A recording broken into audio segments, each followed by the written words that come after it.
Firebat here from Team Archon, the BlizzCon champ. Today I want to talk to you about a fun new deck made by a player named Frozen. He has taken the deck to top of legend rank and has stayed in top 5 legend for a majority of the current January ladder season with this deck. Ramp Druid may be something you've seen before, but the way this deck is designed is different.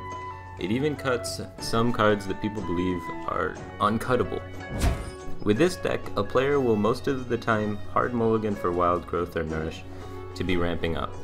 During the time that the player is ramping, they invest mana that they could have used to develop the board or clear your opponent's minions, but then they gain a mana advantage for later turns. The deck attempts to capitalize on this mana advantage, but also try to use the disadvantage of not being able to develop as an advantage. Therefore it runs things like Mind Control Tech, Get In, Starfall, and Spell Power Swipes, which can be amazing recovery options when you let your opponent have the board.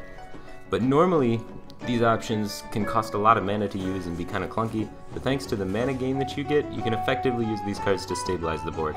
Also, if they extend too far and you get value off Mind Control Tech, and take even a 1/1, you essentially spent 3 mana, and you get to kill one of their 1/1s, and play a 4/4 for yourself, so a 5 mana swing for only 3 mana.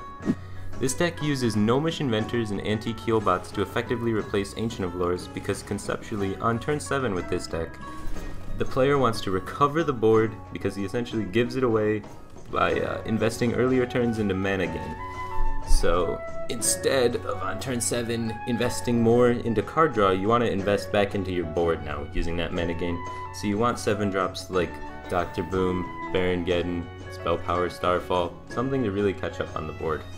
So instead you get the card draw out earlier with the Gnomishes so you can catch back up later.